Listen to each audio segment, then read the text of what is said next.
porque no solamente va a repercutir o va a influir en nuestro aprendizaje, sino que también en realidad también va a influir de manera importante en nuestro bienestar. ¿Sí? Entonces, vamos a comenzar en un momento, les pido solo un minuto en lo que vamos abriendo un archivo por acá, archivo de video, de hecho, y comenzamos.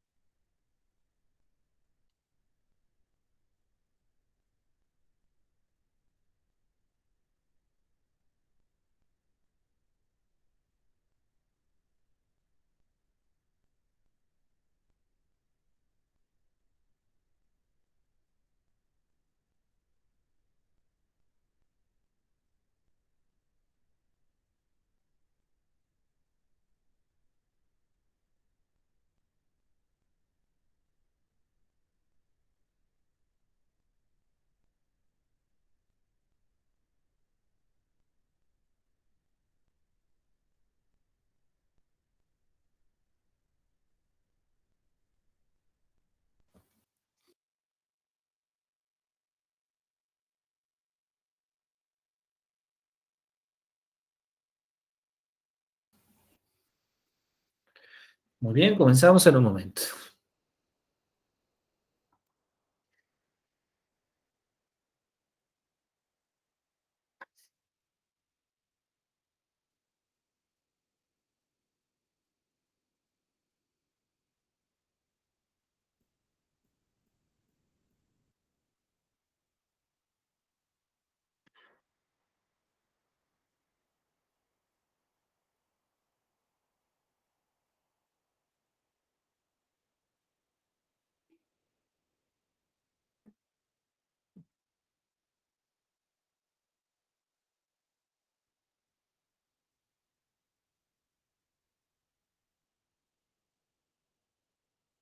Solo un momento en lo que aperturamos este video.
Este video es una entrevista a una psiquiatra y especialista en neurociencias que nos va a hablar de esa conexión que hay entre las emociones, el aprendizaje y el bienestar.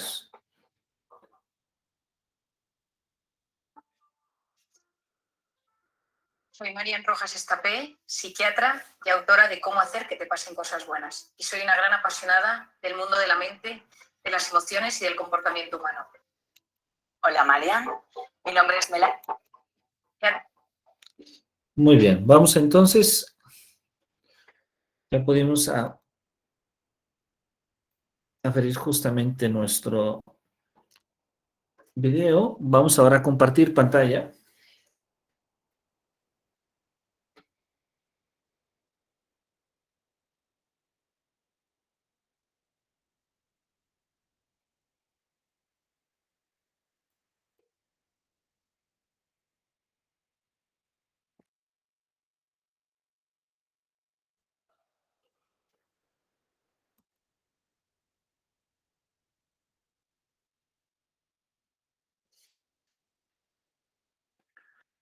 En un momento se va a ver este video.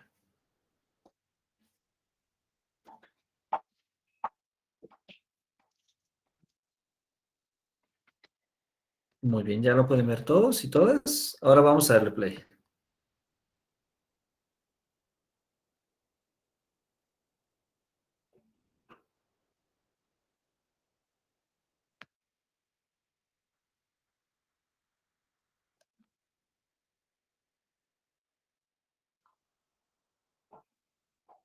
Y autora de Cómo hacer que te pasen cosas buenas. Y soy una gran apasionada del mundo de la mente, de las emociones y del comportamiento humano.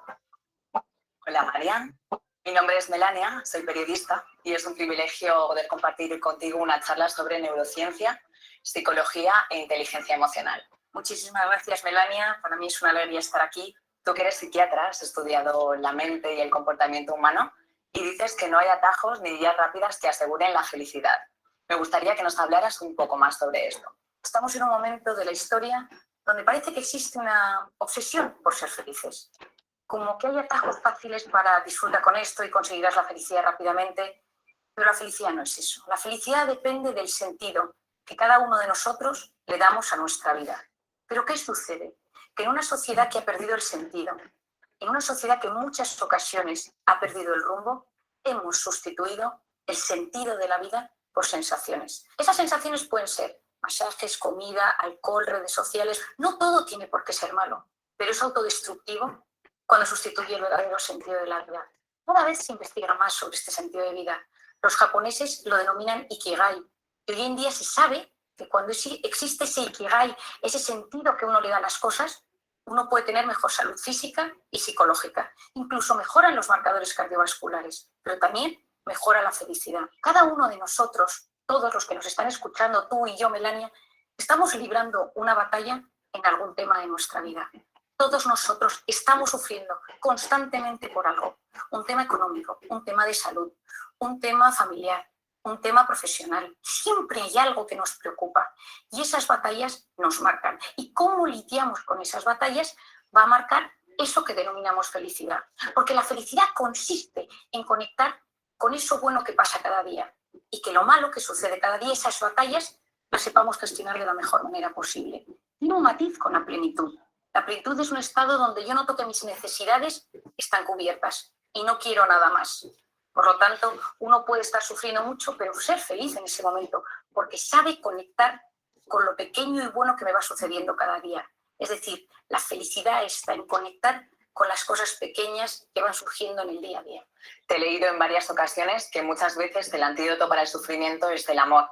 ¿A qué te refieres con esto? El mejor antídoto al sufrimiento y al dolor es el amor. Es sentirse querido, es sentir que no estás solo. Esa sensación de soledad no buscada, esa soledad involuntaria, es una sensación terrible para la psique, para la mente y para el corazón.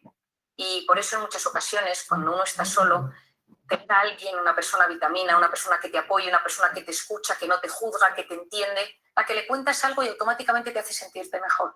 Te da igual que haga un año que no la veas, que sabes que con esa persona las cosas son mucho más sencillas, ¿no? Esa sencillez en las relaciones humanas que tanto ansiamos. ¿El amor a quién? Bueno, el amor a uno mismo. Eso es la autoestima. Quererse de forma sana, no quererse en exceso, que ahí entramos en el narcisismo, ni quererse poco, entra en los cuadros de inseguridad tan destructivos para la mente humana. Y eso tiene mucho que ver con la voz interior. Todos nosotros tenemos una voz interior que determina cómo va a ser nuestra autoestima y cómo nos vamos a tratar. Lo segundo es el amor de pareja. El amor de pareja nos hace ser valientes. Ya lo decía Platón, no existe nadie tan cobarde que el amor lo transforme en alguien valiente. Yo creo que estoy segura de que todos conocemos a alguien que de repente se ha enamorado y se transforma. Nada le da miedo y asume riesgos que jamás habría asumido. El amor de pareja es impresionante. Y cuando uno tiene ese amor de pareja, cuando uno se siente querido, esa sensación de confianza, hasta mejora, sabemos hoy en día, el sistema inmune. Tienes mejor salud física y psicológica.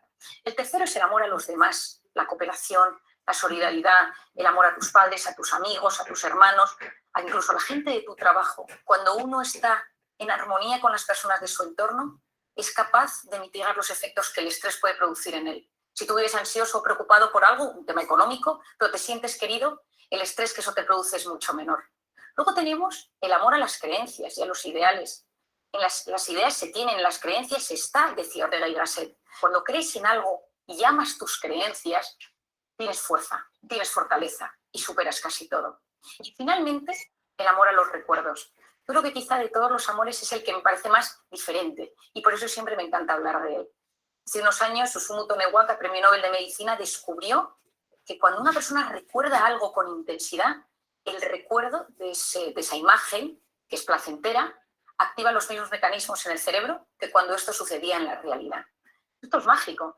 Cuando uno está angustiado, y esto muchas técnicas de relajación, cuando uno trabaja con MDRs o con técnicas que ayudan a mejorar los estados de angustia, el traer a la imagen, a traer a la mente imágenes placenteras, recuerdos de personas donde había amor, donde te sentías querido, donde te sentías agradecido, de repente produce efectos bioquímicos en el propio organismo. Por lo tanto, ese amor, cuando inunda nuestra mente y nuestro organismo, nos ayuda también a ser mejores con los demás, a convertirnos en personas que no juzgamos, que empatizamos, que somos cariñosos, que buscamos intereses comunes. Yo soy muy de decir a la gente que busque intereses comunes con los demás, que pregunte a los demás cómo se siente. Y cuando le ha preguntado cómo se siente, que recuerde esos datos, porque esto lo aprendió de mi padre. Mi padre se acuerda de todas las cosas y él lleva en su agenda del teléfono, los teléfonos de todo el mundo, pero al lado tiene puesto, su padre tiene artritis, su mujer tiene un Alzheimer, su hijo ha tenido un fracaso escolar. Y así cuando alguna vez llama a alguien, siempre busca ese punto en común. Hoy en día vamos tan acelerados con nuestras preocupaciones y nuestros pensamientos que nos cuesta prestar atención a las preocupaciones de los demás. Por lo tanto, el amor, efectivamente, Melania, yo creo que todos lo sabemos, pero el amor es uno de los mejores antídotos a los momentos malos. Marian, me gustaría que nos contaras cómo afectan las emociones y los pensamientos al organismo. Y por otro lado, ¿qué nos sucede cuando nos preocupamos por algo constantemente? Bueno, yo creo, Melania, que esto es de los temas más apasionantes y probablemente de los que más me gusta hablar. Cuando yo estudié medicina, yo vengo de una familia de psiquiatras. Mi abuelo era psiquiatra, mi padre es psiquiatra, tengo una tía psiquiatra, un primo psiquiatra y tengo muchos hermanos psicólogos. Es decir, vivo rodeado de personas que trabajan y estudian el mundo de la mente y del comportamiento. Pero me costaba, mientras yo estudiaba mis apuntes y mi carrera de medicina, ver que faltaba siempre el punto emocional a las enfermedades. Yo creo que todos somos conscientes que estás nervioso y tienes taquicardias, tienes un examen y de repente pues tienes la tripa un poco más revuelta o de repente se te duerme el párpado. Es decir, hay síntomas físicos que tienen que ver con las emociones. Pero ¿dónde estaba el núcleo? ¿Dónde se unía la mente y el cuerpo? Empecé a leer, empecé a investigar, empecé a tratar muchísimos pacientes y llegué como una conclusión fácil de explicar y didáctica para que todo el mundo, allá donde esté, en cualquier parte del mundo, lo pueda entender y aplicar a su propia vida. Imagínate, Melania, tú y yo estamos aquí y de repente empiezan aquí a sonar las alarmas y alguien grita fuego. Automáticamente tú y yo nos levantamos y nos ponemos nerviosas y empieza a latirnos el corazón. ¿Por qué? Porque esa señal de alerta, de amenaza, ha activado un lugar en nuestro cerebro, el hipotálamo, que lanza una señal a las glándulas suprarrenales y se activan dos hormonas, la adrenalina, conocida por todos, y el cortisol. Y automáticamente, ¿qué sucede? Que mi cerebro busca mecanismos de supervivencia, que son la lucha y la huida. Y empezamos con taquicardia, corazón me late, para llevar la sangre a los tejidos y poder luchar o correr, que es lo que hace falta. Luego empieza la taquipnea, que es esa necesidad de meter más oxígeno en el cuerpo para que mis músculos y mis células tengan más oxígeno y poder luchar. La glucosa se moviliza, las grasas se empiezan a movilizar y en este momento yo ya no puedo razonar porque estoy en un momento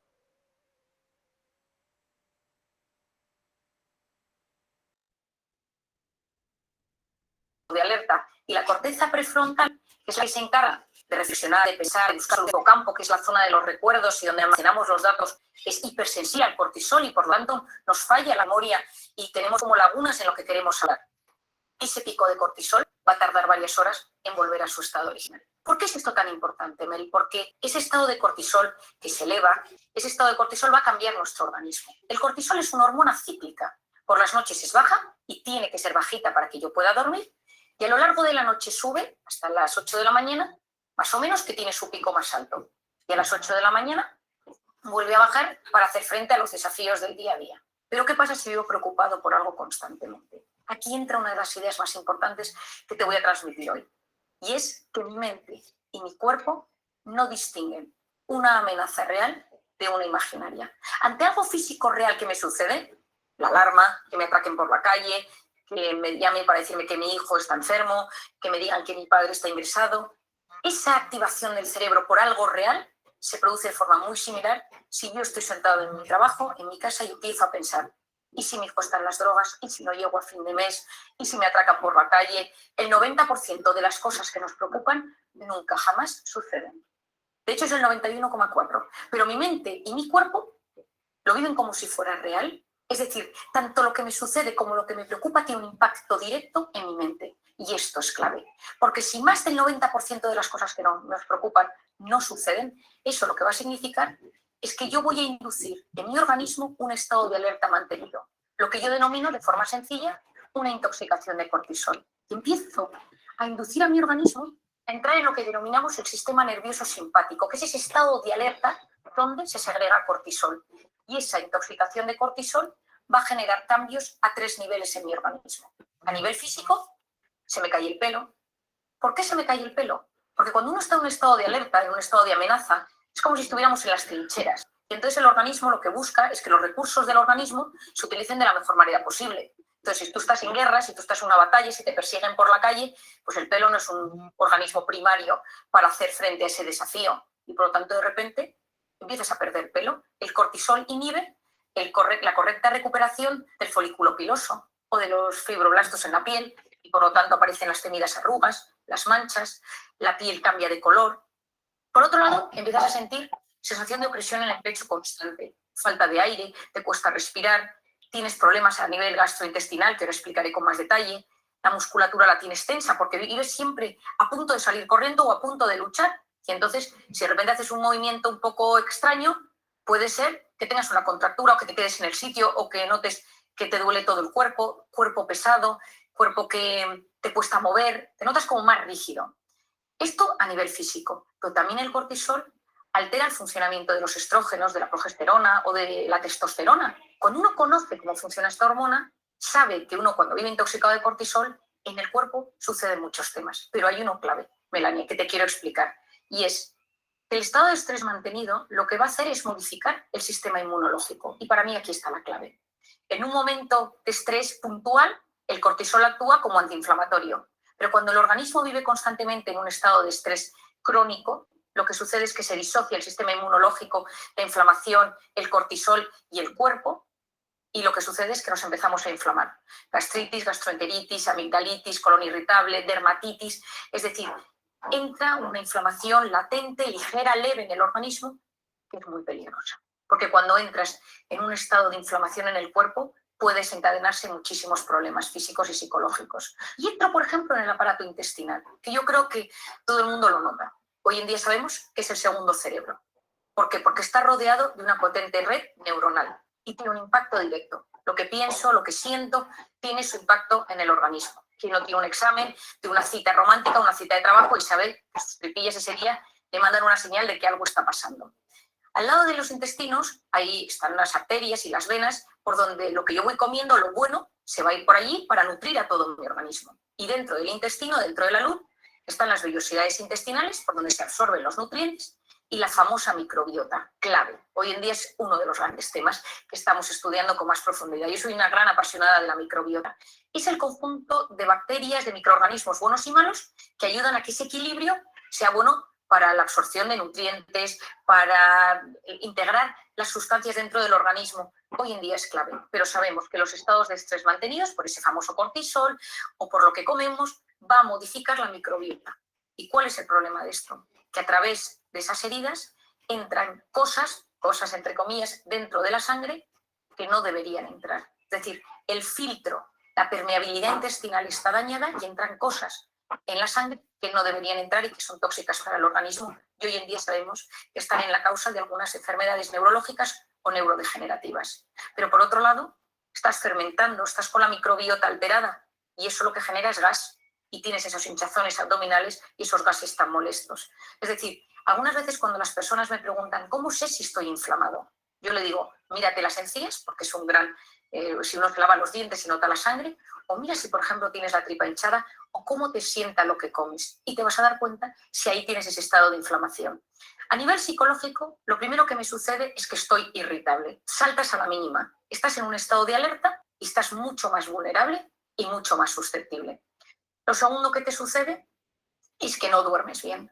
Llegas a la noche, como tienes ese estado de alerta elevado, lo que te sucede es que te metes en la cama y empiezas a darle vueltas a las cosas y empiezas a girar en la cama y no te duermes. A veces del agotamiento consigues caer rendido en la cama, pero te levantas a las 3 o a las 4 de la mañana con una sensación de preocupación, con algo que te inquieta y no te deja dormir. Y en otras ocasiones duermes del tirón, pero te levantas con sensación de agotamiento, porque ese estado de alerta impide que llegues al sueño profundo. Y por lo tanto, aunque hayas dormido las horas que necesitas, tu cuerpo no se siente descansado de todo.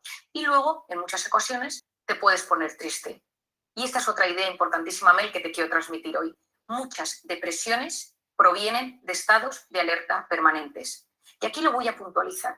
Cuando tú tienes un momento de muchísima tensión, de muchísimo trabajo, donde has estado muy preocupado por algo, de un reto, de un desafío, tienes algo en mente, fisiológicamente, cuando eso termine, tu organismo se va a ver afectado y tu mente va a estar un poco triste, un poco apática.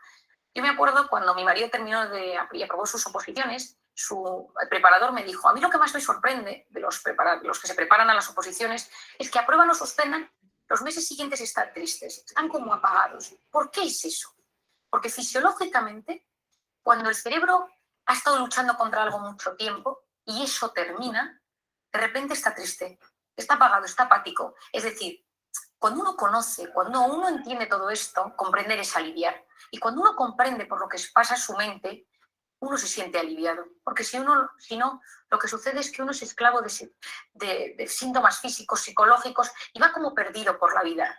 Y poder llegar a unir la mente y el cuerpo y entender que somos lo que pensamos en muchas ocasiones, que ese pensamiento me lleva a una emoción, que esa emoción tiene su impacto en el cuerpo, me va a ayudar muchísimo para poder desarticular esa intoxicación de cortisol y esos momentos de estrés mantenidos. Con el ritmo de vida tan acelerado que llevamos, constantemente vivimos situaciones de estrés, de miedo, de frustración y que, como bien dices, si no se canalizan o se atajan correctamente, pueden derivar en depresiones, ansiedades. ¿Cómo podemos prevenir y gestionar de manera saludable estos estados? Bueno, yo una de las cosas que más recomiendo a todo el mundo, a jóvenes, estudiantes, a más mayores, a gente adulta, estés donde estés, trabajes en lo que trabajes, es que tengas unas nociones básicas de cómo funcionas tú como ser individual y cómo funciona la mente humana y el organismo humano en general. Y que hagas como una unión y digas, esto es lo que me pasa.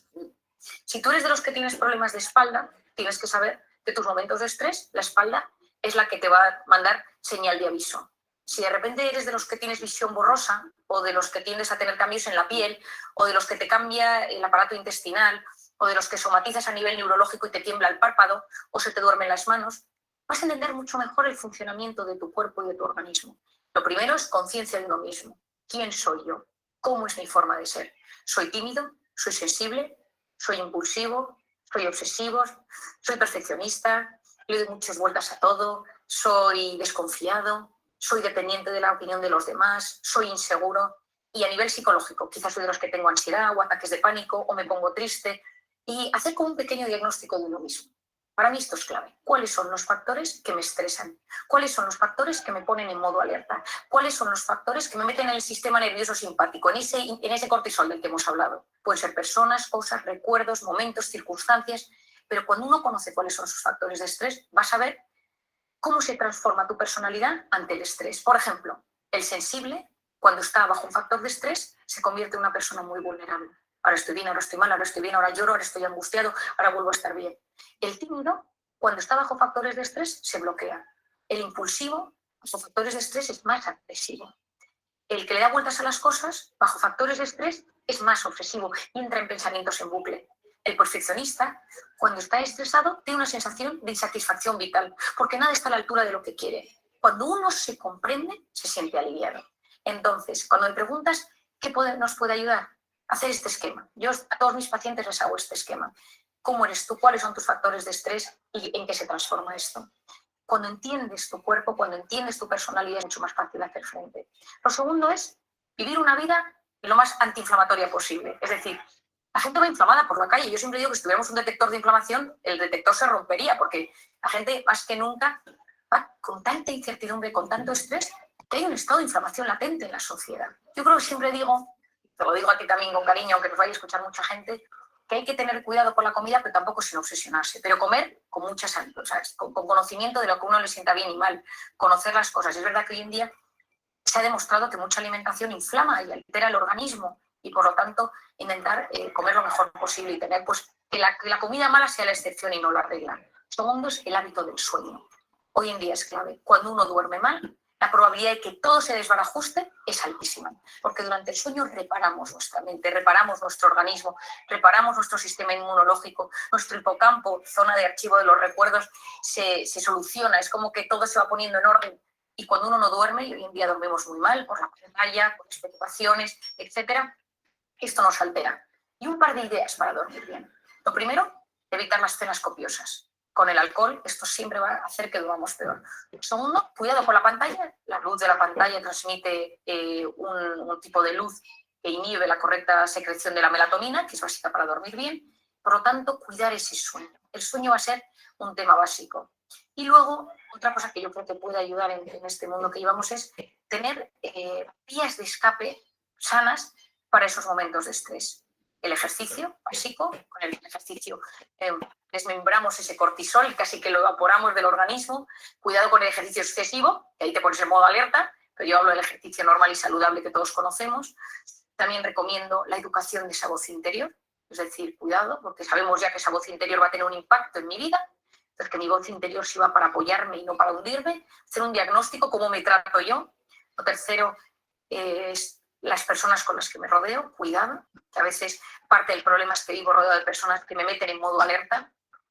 Cuarto, el ser humano no está diseñado para vivir en el sistema nervioso simpático constantemente. Un poquito me puede ayudar a de repente ser profundamente eficiente, profundamente efectivo, para llegar a las cosas de la mejor manera posible. Pero si lo mantengo en el tiempo, corro el gran riesgo de enfermar.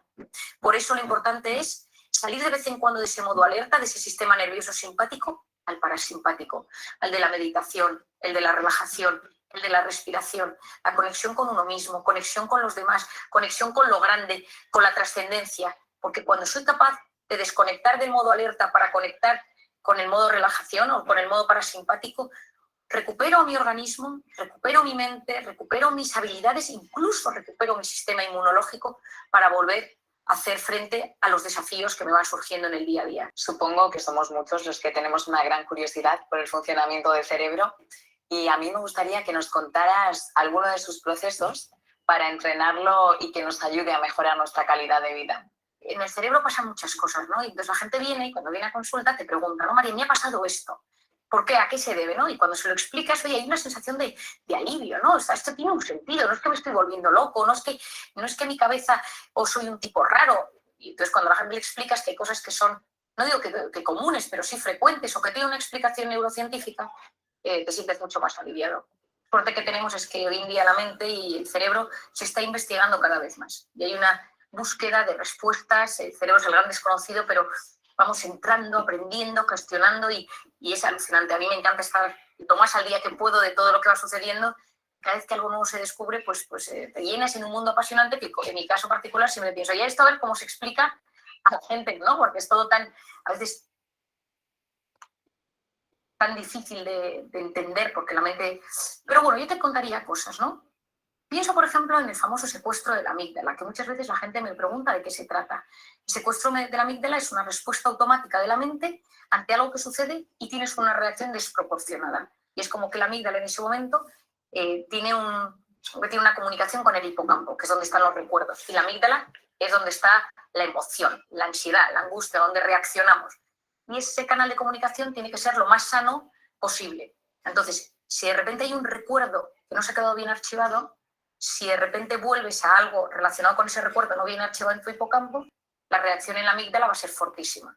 Entonces, mucha gente puede decir, escuchando esto, pues a mí esto me pasa con una persona, o con un animal, o con el miedo a volar, o con cosas que de repente me pongo malo, o con los hijos. A veces uno tiene reacciones de secuestro de amígdala en la educación de los hijos, porque se enfada muchísimo ante una actuación que ve en ellos y reacciona de forma desproporcionada. Entonces, bueno, primero, como siempre explico, es ser consciente de que no le pasa esto, ¿no? Intentar ver cómo cortocircuitar ese bucle explosivo que tiene en su mente. Todos nosotros nos pasan acontecimientos diariamente y unos de repente nos afectan muchísimo y otros muy poco. Tu hijo puede llegar un día a casa, haber suspendido todas las asignaturas y que ese día a ti ya te hayan subido el sueldo y te parece que lo de las asignaturas, bueno, pues mira, ya probará. Si ese día te ha bajado el sueldo o has perdido el trabajo, encima que hayas suspendido las asignaturas, pues puede generar en ti una reacción muy negativa contra tu hijo. Es decir, la vida no es lo que es. Hay cosas que, lógicamente, son más o menos realistas, pero lo importante es la interpretación que hacemos de lo que nos sucede. Y todos nosotros interpretamos la vida de una y otra manera, dependiendo de una serie de factores. Lo voy a dividir en 3. El primero es el sistema de creencias. Todos nosotros tenemos unas ideas prefijadas sobre cómo debe ser la vida, cómo quiero que me traten, cómo quiero que se gobierne el mundo. Es decir, a nivel ético, a nivel moral, a nivel político, a nivel personal, a nivel económico. Yo quiero vivir en este tipo de casa, yo quiero que mis jefes me traten así, yo quiero que mi empresa me trate de esta manera, yo quiero que mis hijos sean así, yo quiero... O sea, tenemos unas expectativas, unas aspiraciones personales, profesionales, tanto nuestras, de nuestro entorno, pero también de cómo debe ser gestionada la vida. O sea, hay palabras, personas, personajes políticos que, dichos, generan automáticamente una reacción. Y eso es el sistema de creencias. Hasta el más tolerante tiene un sistema de creencias limitante. Porque muchas veces queremos que nuestros hijos sean ingenieros, médicos, y de repente te viene un hijo, estoy pensando en una paciente que tengo, que le dijo que quería ser pianista, toda la familia son ingenieros, y la madre no lo entendía, dejó de hablarle porque para ella era un drama, pero su hijo tenía un don para el piano. Pero ella no lo podía percibir, ella no lo veía. ¿Por qué? Porque su sistema de creencias era que todo lo que no fuera ser ingeniero era un problema. Porque venían de no sé cuántas generaciones de ingenieros en la familia. El tema del piano le parecía que era una cosa que no tenía ni pies ni cabeza. Muchas veces hay que romper nuestro sistema de creencias. Yo creo que lo más importante es conocerlo. ¿Cuál es el mío? Y todos tenemos un sistema de creencias que hace que las cosas que nos cuenten o que nos sucedan las vamos a interpretar de una u otra manera según ese sistema de creencias. Y es lo más difícil de cambiar. Cuando uno piensa en algún tema de alguna manera, a veces no se puede modificar. Y es como darse contra un muro. Porque yo puedo tener delante un paciente que noto que es un sistema de creencias limitante, acepta a tu hijo, acepta este tema en ti, acepta tu pasado, acepta que esto pase en tu trabajo. No quiero, me niego. Y muchas veces esa resistencia al cambio es lo que impide que disfrutemos de la vida. Por otro lado, tenemos el estado de ánimo. Si uno está contento, la interpretación de las cosas es mucho mayor. Yo recuerdo siempre cuando ganó España el Mundial de Fútbol con el gol de Andrés Iniesta, ¿no? Que para mí es buen amigo, él y su mujer Ana, es un buen amigo mío. Y yo lo recuerdo como uno de los momentos pletóricos a nivel, me encanta el fútbol, me encantó, ¿no? Y entonces recuerdo que al día siguiente en el hospital todo el mundo estaba contento, la gente se saludaba, la gente por la calle, la gente iba pues dando el claxon por la calle, había una sensación de jolgorio por las calles, ¿no? Estado de ánimo, de felicidad, de bienestar, por una alegría. Pero vayamos a lo serio. Ese estado de ánimo va a determinar nuestra interpretación de las cosas. ¿Y de qué depende ese estado de ánimo? Depende de cómo durmamos. Hemos explicado ya, pero depende de cómo durmamos. Depende de las circunstancias. No es lo mismo vivir en plena pandemia que vivir en un momento donde no había ningún problema de virus alrededor. Por otro lado, la personalidad. La interpretación de las cosas, si tú eres profundamente sensible, eso va a afectar a tu estado de ánimo. Si tú eres profundamente desconfiado, eso va a afectar a tu estado de ánimo y, por tanto, a tu interpretación de las cosas. Y a veces en esta vida, si lo que quieres es ser un poco más feliz, esa felicidad de la que estamos hablando, a veces lo que tienes es que ir a ver esa cosa de tu forma de ser, que es tu talón de Aquiles y que te impide disfrutar del día a día. Si eres de los que se queja, si eres de los que vas de víctima, trabajar la personalidad, porque eso automáticamente mejora tu estado de ánimo y eso automáticamente mejora tu interpretación de las cosas. Y finalmente, lo que se denomina el sistema reticular activador ascendente. Tiene un nombre terrible, pero tiene una función mágica. Es una zona que se encuentra aquí detrás, en el tallo encefálico, y es una zona muy primitiva de neuronas que tiene múltiples funciones, pero tiene una muy interesante que es el filtrador. Es como un rastreador del cerebro. Y es la zona que se encarga de filtrar de todo aquello que me sucede y de quedarme con lo que me interesa. Es decir, nuestro cerebro recibe constantemente muchísima información a través de los sentidos, especialmente a través de la vista, pero a través de los sentidos. Pero solo se queda con lo que le interesa. Si tú estás buscando un trabajo de un tema específico y te pones a prepararte sobre ese tema, tu cerebro va a hacer todo lo posible por encontrar ese asunto. Yo he contado muchas veces una anécdota que me pasó hace unos años cuando, estudiando la carrera, me fui a las Naciones Unidas a un evento, una entrega de premios, y el rector de mi universidad me pidió que buscara a Kofi Annan, entonces el secretario general de las Naciones Unidas. Y yo me empecé a preparar todo tipo de cosas sobre Kofi Annan y por si me lo encontraba para invitarle a mi universidad a un evento que había. y nunca vi a Kofi Annan, pero en un momento dado, en pleno evento, fui al baño y me encontré con una señora rubita, de tez muy pálida, empecé a hablar con ella y le conté varias cosas, le conté cómo funcionaban las Naciones Unidas, los premiados de ese evento al que íbamos, y nada, me despedí de ella. Y el día que volví a Madrid, esta señora estaba en el avión y la fui a saludar. Dije, qué curioso, la señora del baño. Y estaba sentada al lado de un tipo al que me presentó que era Kofi Annan, que era su marido. Y entonces, yo muchas veces me pregunté, ¿no? ¿Cómo es posible? Bueno, yo había estudiado a Kofi Annan y probablemente mi mente había captado fotos con su mujer. Cuando la vi, la distinguí. Es decir, decía Louis Pasteur o decían, bueno, la suerte favorece a la mente preparada. Hay que prepararse, hay que estudiar, hay que saber. Porque el que se prepara, el que estudia, el que sabe, percibe mejor las oportunidades. Y lo importante en esta vida es activar nuestro sistema reticular. Si lo tienes en negativo, ves lo negativo de todo. ¿Quién es el principal inhibidor de este sistema reticular? La pantalla. ¿Por qué? Porque la pantalla te ofrece gratificaciones instantáneas, chispazos de dopamina. Es una vida fake, es una vida digital. Las cosas buenas suceden en la vida real. Esa vida digital, esos chispazos de dopamina, generando, pues sí, momentos de gratificación instantánea, pero a la larga nos producen un vacío. Tienen un mecanismo muy similar, las pantallas y el mecanismo de la dopamina, con las drogas. Por eso a día de hoy muchas adicciones a la pantalla, muchas adicciones a la pornografía, a los videojuegos, se tratan con mecanismos similares a las drogas. Y esto es un enorme problema porque vivimos en un momento de la historia, como dice el filósofo José Luis Ruiz, somos drogodependientes emocionales. Somos cada vez más adictos a experiencias vibrantes que nos llegan a través de la pantalla. ¿Y por qué es esto tan importante? Porque todo esto va a frenar nuestra corteza prefrontal. Aquí entro en un campo interesantísimo a nivel educativo, a nivel de padres y a nivel personal.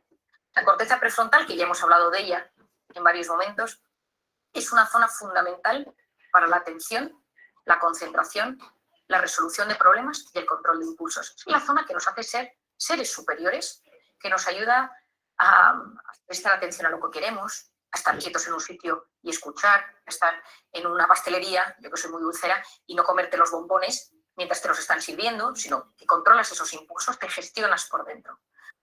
La corteza prefrontal es una zona profundamente inmadura cuando un bebé nace. Cuando un bebé nace, esta zona está completamente inmadura y se va evolucionando a medida que pasan los años, madura antes en las mujeres que en los hombres. Las niñas maduran antes esa atención y esa concentración que los chicos. Esto es muy importante en el ámbito educativo. Los chicos están a 4.000 cosas todavía y las niñas ya son mucho más concienciadas desde que son más pequeñas. ¿Con qué se estimula la corteza prefrontal de un bebé?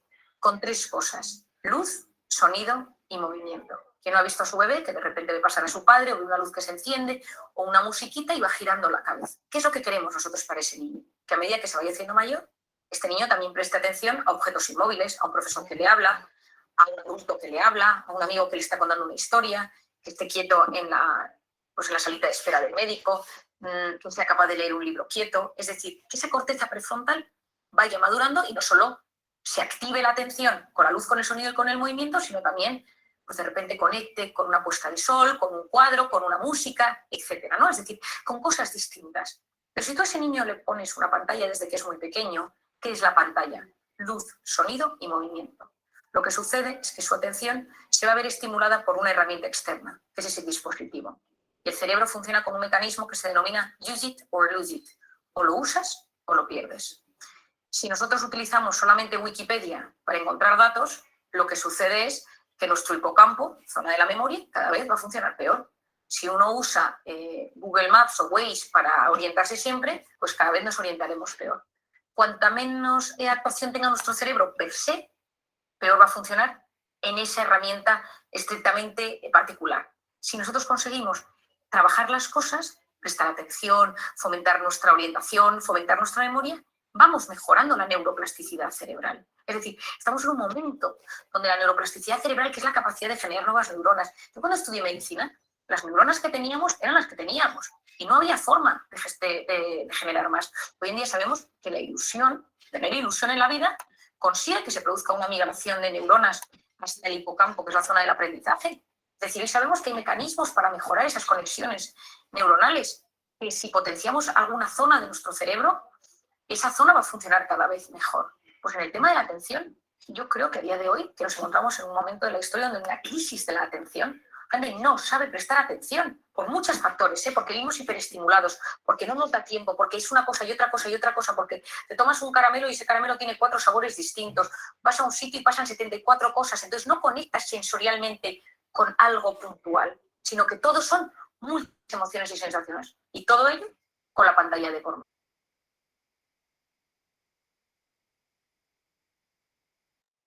medio. Esa pantalla que lo que va haciendo es que la corteza prefrontal cada vez me funciona peor, porque está diseñada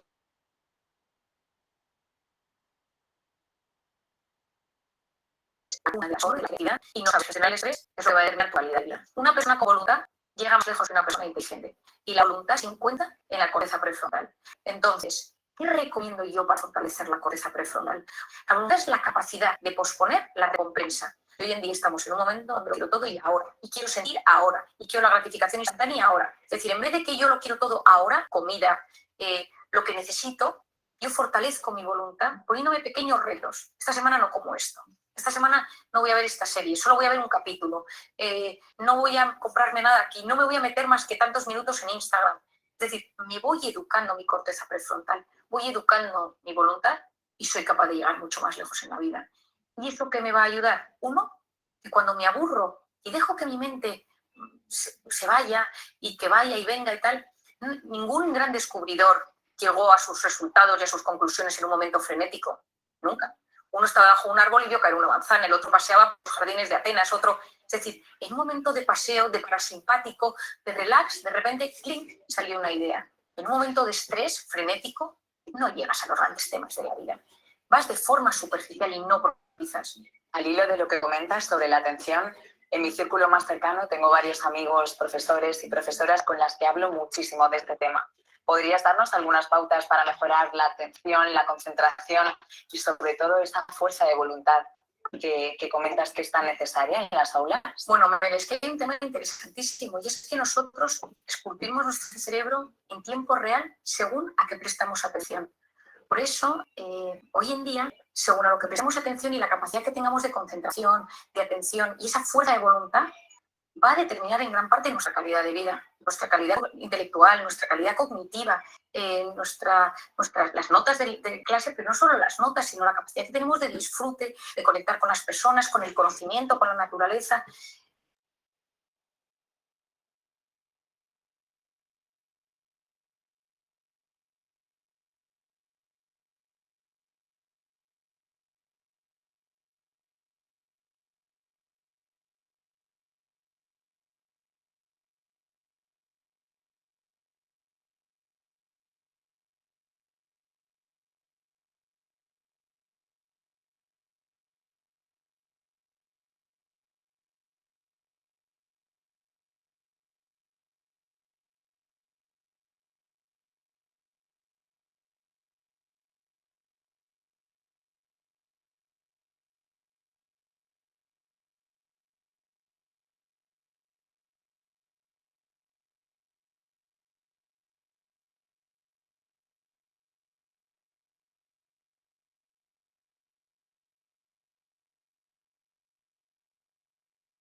Muy buenas tardes. Una disculpa, al parecer es un problema de conectividad. Un minuto, por favor, si son tan amables.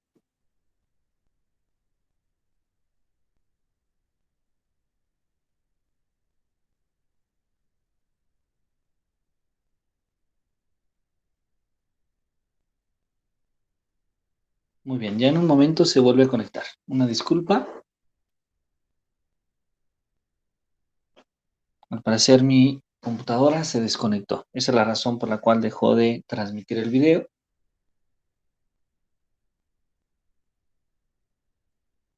Un momento, por favor. No se preocupe. Muchas gracias, muy amables.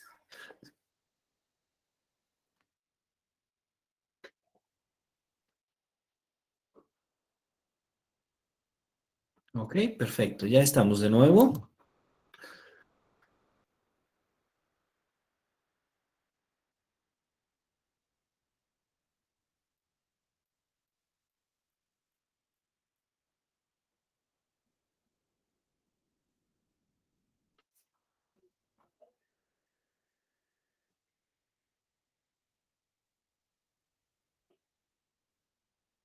Muy bien, parece que ya se está compartiendo de nuevo. Muy bien, ahí va.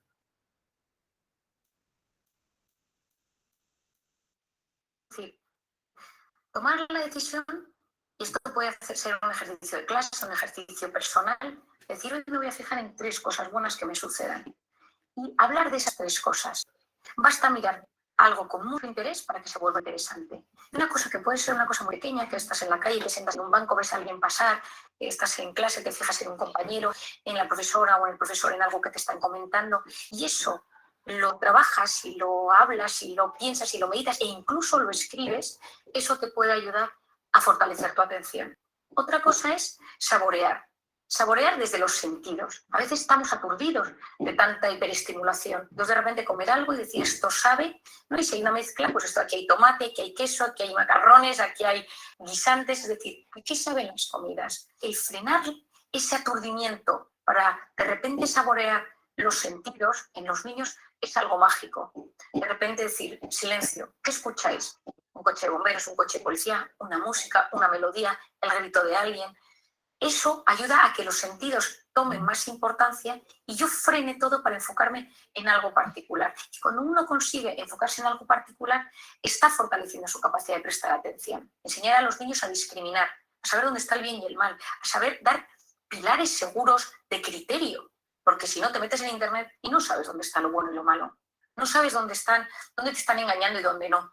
Hay un momento que te llega tanto al teléfono que cada día es una noticia, yo todo lo que llega lo compruebo. Hay veces que hay cosas tan surrealistas que digo, esto seguro que es mentira y a veces te das cuenta que es verdad, pero sé buscar si está bien o está mal.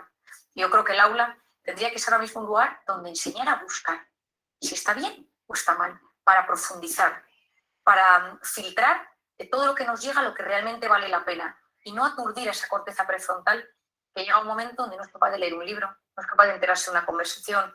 Había un hábito que se hacía en mi casa y es que todos los domingos leíamos todos antes de comer, sentados en el salón de casa con música clásica. Y mi padre, cada uno según la edad que tenía, todos leíamos. Y era algo que fortalecía nuestra lectura. A mí me parece importantísimo volver a la lectura. La lectura es a la mente lo que el ejercicio físico es al cuerpo. Hay que leer y yo recomiendo leer en papel, porque no leemos igual en papel que leemos en pantalla.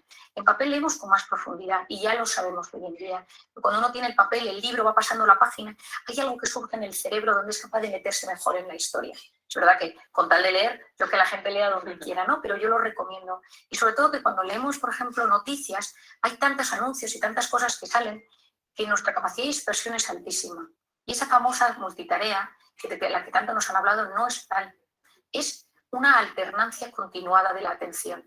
Es como una atención completamente distorsionada. Te presta atención a esto y a esto, a esto y a esto. Y cambio el foco de atención rapidísimo. Entonces, hacer muchas cosas a la vez, baja eficiencia, aunque pensemos lo contrario. Es verdad que tenemos sensación de hacer mucho y nos sentimos de repente muy realizados, pero la realidad es que lo hemos hecho todo mucho más superficialmente. Entonces, lo que hagas, hazlo prestando toda la atención posible. Y si ya le metes corazón al asunto, ya ni te cuento, ¿no? Es decir, estoy escuchándote y te escucho no solo desde los sentidos, sino también desde el corazón. Es decir, utilizo ese sentimiento, utilizo la compasión, utilizo el alma, utilizo lo bueno, la generosidad, para conectar contigo de la mejor manera posible. Es esta entrega pura, ¿no? Independientemente de lo que hagas, desde lo más cotidiano hasta lo más... Efectivamente, porque yo creo que pocas cosas en esta vida, pocos piropos nos gustan tanto que decir, cuando estás con alguien, esa persona tiene todos sus sentidos puestos en mí. Es decir, hay algo especial que surge, que se transforma, que aparece cuando estás con alguien y que notas que el mundo se para y solo le importa lo tuyo. Yo en mi consulta, por ejemplo, no tengo puesto un ordenador, yo escribo en papel, porque necesito que la persona que tengo delante no note que haya ningún disruptor, que no hay absolutamente nada que nos rompa. Yo lo escribo todo en las hojas y lo guardo en hojas. Porque cuando estoy con esa persona necesito que sepa, que se dé cuenta que solo la escucho a ella. Por eso muchas veces tengamos cuidado. Cuando estemos con nuestros hijos, dejemos el teléfono, miremosles a los ojos, incluso agáchate y ponte a su tamaño. ¿Cuántas veces oigo, y mis propios hijos te lo dicen, que es más importante el teléfono que yo? Por eso, cuando llegues a casa, quita el teléfono, mételo en el bolsillo, en la mochila, en el bolso, donde sea. Las dos manos abiertas para abrazar, para conectar. Y presta atención a quien tengas delante, sea tu marido, sea tu padre, sea quien sea. Pero sientas con el teléfono en la mano, ya has generado un disruptor.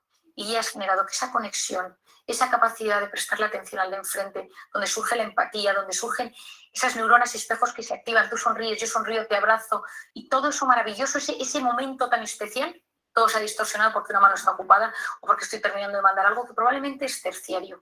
Y si es algo tan importante, termínalo en el rellano. Y cuando lo hayas terminado y tengas tu atención puesta en las personas que tienes dentro de casa, abre la puerta. Pero si no, espera. Y yo creo, Melania, que esto, que tú y yo que también lo estamos hablando hoy aquí, es lo que buscamos, tener una sociedad que le importen los demás, que no vayas solo enfocado en ese dispositivo, que te metes dentro y te olvidas de los demás, sino que seamos capaces de levantar la mirada, conectar con los ojos del que tienes delante y dar importancia a lo que realmente la tiene. Una de las cosas que comentabas sobre la fuerza de voluntad me parece un término precioso y que realmente nos forma como personas y nos ayuda a vivir una vida más plena. Dices que se puede aprender desde pequeño, que se trabaja en el cole, en las aulas, pero también sería posible haberla aprendido de padres, de abuelos, de amigos. Tener un modelo de identidad en la vida es clave. Y en voluntad, ni te cuento. En mi caso son mis padres. Los dos tienen una fuerza de voluntad excepcional, ¿no? Es decir, yo he aprendido de ellos el orden, la constancia, la perseverancia, cómo actúan, cómo, pues si tiene una cosa que hacer es lo que se hace, haz lo que debes ahora en este instante. A veces esto no lo hagas ahora y pospon la recompensa más tarde, te apetece esto, ahora no es el momento. Y cuando tú eso lo ves en tus padres, es mucho más fácil que tú lo hagas como hijo. No podemos pretender que nuestros hijos hagan cosas que nosotros no hacemos. No podemos pretender que nuestros hijos tengan una gran atención si nosotros se nos ve con el teléfono perdiendo el tiempo, sino si nos ven que nos cuidamos nuestra mente, que cuidamos nuestra alimentación y tus hijos te dicen, papá, ¿por qué no nos tomamos? Y dices, después de cenar. Esos pequeños tips, esos pequeños consejos, los hijos van aprendiéndolos y saben que lo que te apetece no lo haces en el momento que te apetece, sino que hay cosas que convienen y no convienen. Y no es un tema de restringir o de control o de reprimir, sino de gestión sana. Porque si no sabes controlar o si no puedes controlar todo aquello que te apetece o ese impulso y frenar, también está la corteza prefrontal, ese impulso, concentrarte en lo que ahora tienes y disfrutarlo en vez de pensar en lo que vas a hacer en media hora y esa intensidad de que lo necesito hacer, a la larga en la vida te sentirás mucho más frustrado. ¿Qué otras herramientas nos pueden ayudar a hacer una buena gestión del cuerpo y de la mente y de esa obsesión que a veces tenemos por aprovechar el tiempo al máximo? Bueno, yo creo que hay una obsesión, efectivamente, como tú bien dices, de aprovechar el tiempo, el famoso FOMO, que de ahora se habla tanto, lo que se denomina el fear of missing out, el miedo a perderme algo, ¿no? Entonces, constantemente me meto, veo si ha pasado algo a nivel mundial, personal, familiar, me meto en los chats, me meto en los portales de noticias, con un miedo constante, ¿no? Y hoy en día, ese mundo digital, nos hemos visto inmersos en un estado de alerta constante, ¿no? Yo recomiendo muchísimo quitarse las notificaciones de la pantalla. Soy yo quien domino el dispositivo, soy yo quien domino las alertas, no las alertas a mí. Porque siempre va a pasar algo, siempre hay algo. Has escrito en un chat, el chat del colegio de tus hijos, las noticias que está pasando todo el día a nivel mundial de cualquier cosa, porque siempre están pasando cosas, ¿no? Es decir, la pantalla nos ha convertido en unas personas que nos cuesta mucho más relajarnos. Y mete nuestra mente en ese estado de modo simpático, de modo de cortisol, de modo amenaza, tan tóxico para el organismo. Por otro lado tenemos la cronopatía. La cronopatía, que es la enfermedad del tiempo. Patos, enfermedad cronotiempo. Siempre haciendo cosas, nunca puedes parar. Decía Marañón, la rapidez, que es una virtud, engendra un vicio, que es la prisa. A veces esa prisa sin parar a un sitio o a otro hace que no seas capaz de frenar. La persona que sufre de esa necesidad constante de la hiperactividad y del hiperactivismo, cuando la frenas de golpe, tiene ansiedad. Y por lo tanto, en esos casos, a veces lo que es necesario es decir, oye, un momento, no puedes pasar de todo a nada. Tienes que aprender poco a poco a bajar los escalones, porque tu cerebro no permite ese salto tan inmenso, lo que de repente puede generar es un ataque de ansiedad. Y en alguna ocasión yo lo he visto en consulta. Y luego, por otro lado, tenemos el perfeccionismo. El perfeccionista, por definición, es el eterno insatisfecho. Siempre está inquieto, alerta, porque hay defectos en todo lo de su entorno. Esto podría estar mejor, esto se podría hacer de esta manera, mi tesis doctoral, mi trabajo, mi casa, el orden, la ropa, los niños. Y eso, a la larga, genera una insatisfacción vital, porque la vida tiene un componente muy grande de imperfección. Cuando uno es muy perfeccionista, esto puede desarrollarse en trastornos obsesivos compulsivos, y conocer el impacto que esto tiene en la salud va a ser muy importante. Entonces, ese estado de alerta mantenido, tanto por la cronopatía, por el FOMO, por el tema digital, por el perfeccionismo, por la necesidad de hacer cosas constantemente en este mundo tan frenético en el que nos ha tocado vivir, apasionante, pero frenético en el que nos ha tocado vivir, tenemos herramientas. Algunas ya las hemos ido hablando durante este rato de conversación, pero me gustaría puntualizar otras. Hemos hablado del deporte, que me parece clave, y me encantaría deporte con naturaleza. Hay estudios interesantísimos que no es lo mismo hacer deporte en una ciudad que hacer deporte con naturaleza. Incluso estos estudios se han realizado poniendo a la gente pantallas inmensas con un bosque, con un lago, y ver qué pasa en su cerebro y cómo van eliminando ese cortisol y cómo se va gestionando todo ese estado de bienestar. Se sabe hoy en día que cuando uno consigue pues, hacer deporte en la playa, en la montaña, en la naturaleza, se relaja mucho más. Hay una parte de uno mismo que la naturaleza conecta mucho mejor y entra en ese modo parasimpático mucho mejor que en un gimnasio. Ojo, si solo tienes el gimnasio, pues adelante, porque es lo que tu cuerpo necesita.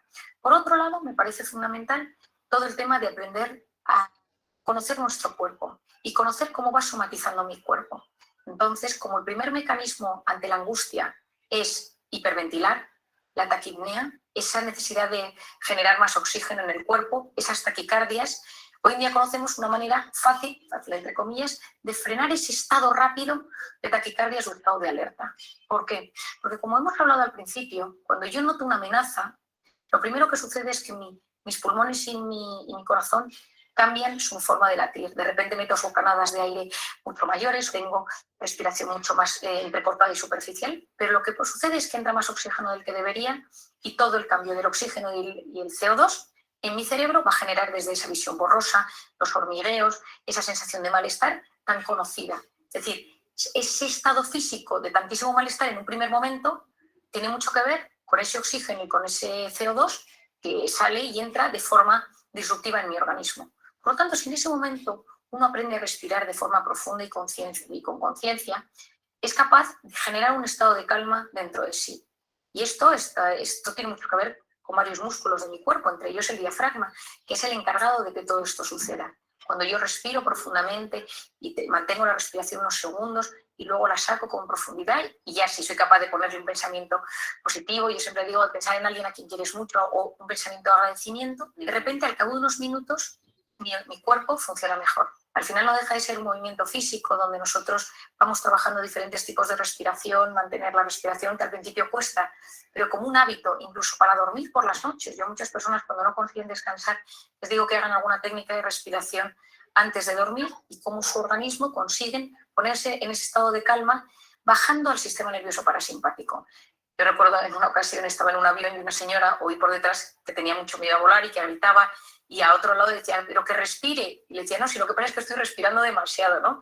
Bueno, me acuerdo que acudí detrás del avión a ayudar a esta señora a respirar, pero era incapaz, ¿no? Se le había ido de las manos y ya estaba en un ataque de ansiedad dentro del avión. Pero cuando fuimos relajándola poco a poco, el hecho de esa respiración profunda y consciente ayudó a que pudiera volar y que pudiera aguantar todo el vuelo. Y hoy en día conocemos el tema del mindfulness o la atención plena. Me parece que es una técnica muy interesante de entender porque consiste en conectar con uno mismo y tener conciencia de uno mismo, de lo que siento, de cómo me siento, de las sensaciones que llegan a mi cuerpo. Es decir, hay veces que la gente lo confunde con una forma de meditar, porque todo este asunto está muy en boga hoy en día, ¿no? Yo creo que lo importante es que cada uno tenga sus propios mecanismos que le ayuden. Después de tantos años he conocido todo tipo de personas que conectan con diferentes mecanismos, que de repente les ayuda. Y lo que se sabe es que las personas que son capaces de frenar para conectar con uno mismo, con un pensamiento, decirme algo agradable que me ayude a no ser mi peor enemigo, a no hacerme autoboicot, mientras dejo pasar ese cúmulo de pensamientos negativos, ayuda muchísimo. Eso sí, medites, respires, hagas mindfulness, hay dos cosas que van a ayudar a que esto fructifique mejor. Y son dos herramientas, que es la aceptación y el abandono. Esa aceptación a que yo no lo puedo controlar todo.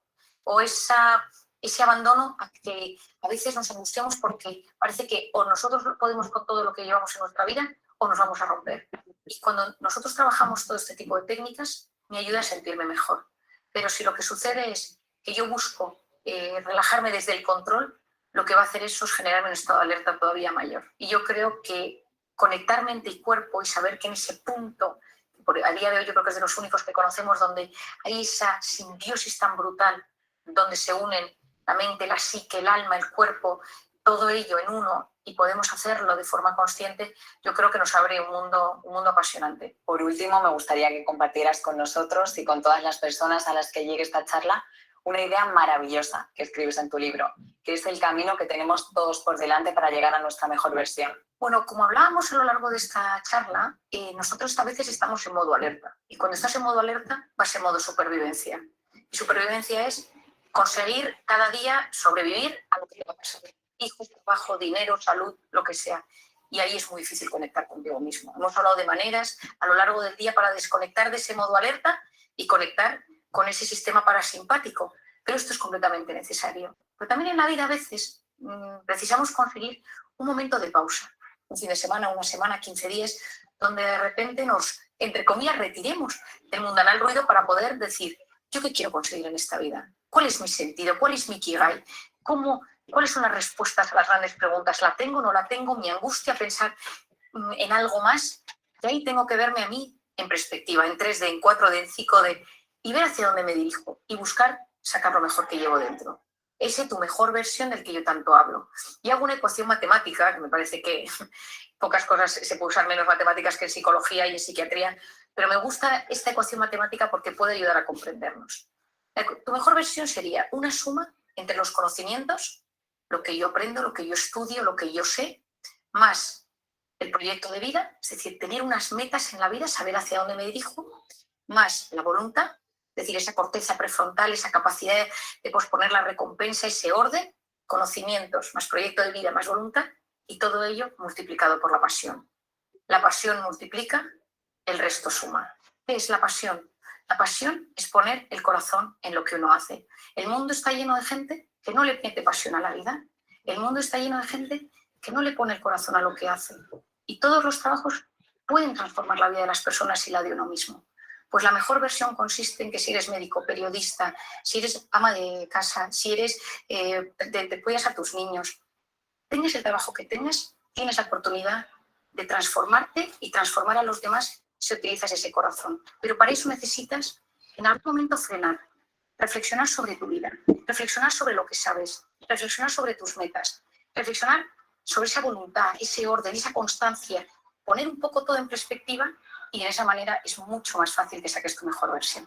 Marian, muchísimas gracias una vez más por compartir todos estos conocimientos tan útiles y tan necesarios. Ha sido un verdadero placer. Gracias a ti, Melania. Espero que a través de estas palabras y de estas charlas podamos ayudar a muchísima gente a alcanzar ese equilibrio que todos ansiamos. Gracias.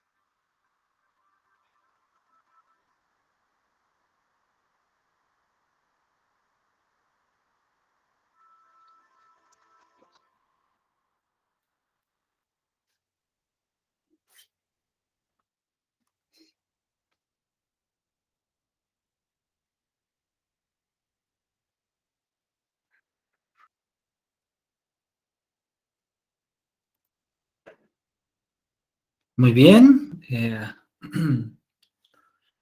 Deseamos que todas y todos hayan podido disfrutar de este video, que tiene algunas reflexiones justamente sobre tres aspectos muy interesantes. El bienestar, en primera instancia, la relación que tiene con las emociones desde la neurociencia y desde luego un aspecto muy importante que ya anticipaba antes de nuestro receso, la importancia que tiene la buena gestión de nuestras emociones para el desarrollo del aprendizaje. Me gustaría entonces, si ustedes me permiten, que tomáramos 2 o 3 minutos para escribir allá en nuestro cuaderno 2 o 3 ideas que nos invita este documental, este video que hemos podido observar, esta entrevista, para compartirlas en el grupo. Entonces, si están de acuerdo, tomemos 2 o 3 minutos para que las podamos escribir y ahora las podamos compartir todos. ¿Sí? Adelante, por favor, damos 2 o 3 minutos.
Muy bien, bueno, esperamos que todos hayan podido disfrutar de este video. Y bueno, la gran pregunta es, ¿qué ideas podemos tomar? No sé si la maestra Silvia, si compartimos alguna idea que haya buscado este.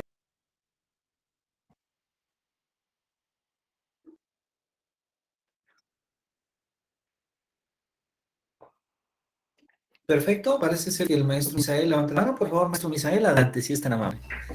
A mí me llamó mucho la atención cuando hablaba sobre retrasar esas recompensas, o posponer la recompensa inmediata, porque a veces en los estudiantes o a veces hasta en nosotros mismos, eh, cuando no tenemos esta disciplina de estar retrasando esta satisfacción de, por ejemplo, cuando queremos, nos proponemos ir al gimnasio y mejorar nuestra condición física, pero en un ratito no tenemos ese deseo, más bien tenemos el deseo de descansar o de quedarnos a ver la tele. Entonces, posponer esa recompensa es lo que crea la disciplina. Y la disciplina fortalece la voluntad. Y es lo que esta psiquiatra decía, que la corteza prefrontal, que es, ¿cómo podemos fortalecerla? Pues con este sencillo, bueno, sencillo en teoría, porque en la práctica es muy difícil, posponer estas satisfacciones. Entonces, esto va a hacer que tu voluntad y tu disciplina crezcan de una manera que te ayude a alcanzar los objetivos que te has planteado. Eso es uno de los que más me gustó. Y otro sería con el que cerró el video. Bueno, lo parafraseo porque no recuerdo exactamente cómo lo dijo. Lo escribí como, si no haces lo que amas, aprende a amar lo que haces. Para buscar esa satisfacción y esa realización en el trabajo o en cualquier cosa de la que hagas.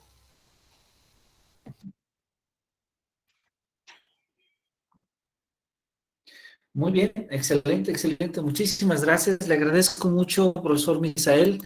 Gracias por compartirnos. En efecto, vivimos una sociedad donde empezamos a tener problemas de atención y eso lo vemos en los niños, pero también lo vemos en los adultos.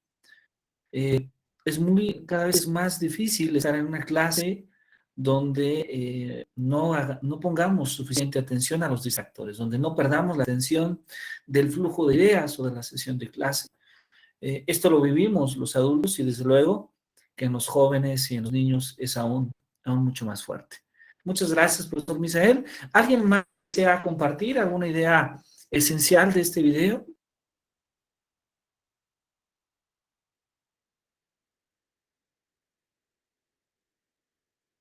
¿Alguna idea que consideren que haya sido importante o interesante en este?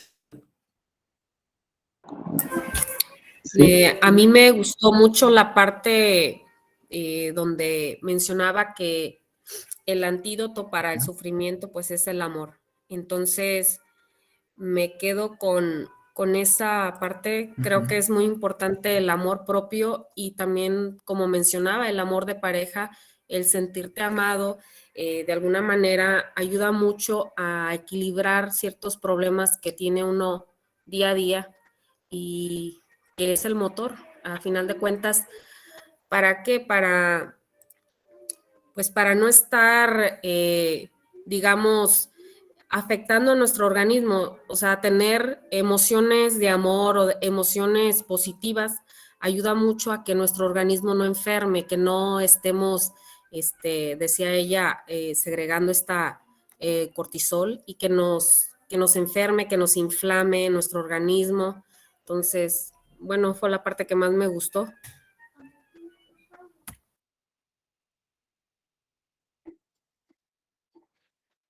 Ok, muchísimas gracias, maestra. Gracias por compartir. Es muy, muy interesante este aspecto que se trata porque ciertamente, digamos, en tiempos contemporáneos,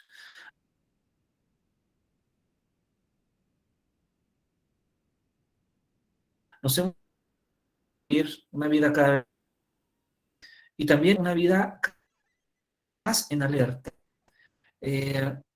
Las personas estamos desarrollando un proceso constante que llamamos rumación, y la rumación en psicología la entendemos como esta capacidad que tiene nuestra mente para estar pensando en el pasado y en el futuro principalmente. Es decir, estamos muy preocupados por esas malas relaciones, por esos recuerdos que nos lastiman del pasado. Estamos muy preocupados por qué va a suceder en el trabajo mañana, qué va a pasar con mis hijos, qué va a pasar mañana. Pero esas preocupaciones nos generan ansiedad, nos generan estrés, nos generan preocupación, angustia, y dejamos de vivir el presente. Entonces, bueno, es importante encontrar mecanismos. Nosotros en el siempre hemos estado trabajando desde hace algunos años en temas de educación emocional, tratando de encontrar algunos mecanismos, algunas estrategias que ayuden a poder desarrollar una vida un poco más plena. Y debo mencionar que este aspecto es muy importante, tanto por el bienestar de la persona como también en los propios procesos de aprendizaje. Muchas gracias, maestra. ¿A quién más le gustaría compartirnos? Por favor, adelante. Profesor Luis Enrique, adelante, si es tan amable. Sí, muchas gracias, doctor. Pues bueno, a mí la parte que me queda más clara son dos puntos principales los que me parecen interesantes. La primera es la lectura. Yo siempre he sido un, un profesor que creo que percibe que le hemos restado valor a la lectura, y que los problemas inclusive que tienen que ver con la cuestión matemática radican en eso, en la falta de nuestros estudiantes por poder abstraer conceptos, por poder analizar el texto. Y bueno, a veces me dicen, no es que leen, bueno, sí leen, pero la lectura no solamente es leer, es comprender lo que se lee, ¿no? Y entonces lo que dice ella es muy importante. Igual soy de la idea, pues si quiere, hasta antigua, de que prefiero leerlos ya sé que hay dispositivos y que uno los puede leer en Kindle de Amazon, pero de preferencia prefiero tener el libro y poder hojear, porque es una experiencia pues muy vívida. Recuerdo también videos anteriores en donde decían, bueno, cuando uno aprende, no solamente aprende viendo, sino también tocando, oliendo, y el olor a papel del libro, el tocar el libro y las hojas y poder separarlas, pues bueno, constituye una experiencia pues muy buena. Eso por un lado, y la otra es la parte del celular, que decía, oye, ¿sabes qué? Pues cuando llegas a tu casa, pues colócalo en una parte, porque pues, traes el celular en la mano y tus hijos llegan a abrazarte y no puedes abrazarlos, o a tus papás, y si no tienes hijos, y pues bueno, como que eso hasta cierto punto me llamó mucho la atención, y cómo es un distractor en la sociedad actual para poder concentrarnos, para poder hablar, para poder leer, inclusive, pues bueno, para poder socializar. Sí, son como de las dos cosas que yo me llevo de ese video. Gracias. Muy bien, muy bien. Pues muchísimas gracias, profesor Luis. Le agradecemos mucho. Una última participación para cerrar este tema del video. Me gustaría participar. Por favor, adelante. Sí, bueno, en mi caso yo considero, de acuerdo a la percepción del video, considero que es muy importante lo que es la educación emocional. Y sobre todo ahorita en este momento que vamos a regresar al aula después de un periodo de donde todos, incluidos maestros, alumnos, hemos vivido pues un aislamiento acerca de lo de la pandemia. Hay muchos problemas emocionales como estrés, depresión, todos yo creo que lo hemos vivido, y a lo mejor necesitamos reactivar, poder sacar un poco esas emociones negativas y fomentar las emociones más benignas, ¿no? Por decirlo así. Por ejemplo, lo que me gustó, los tips que da sobre activar más lo que es la parte de encontrar mecanismos que nos ayuden a liberar las presiones del entorno.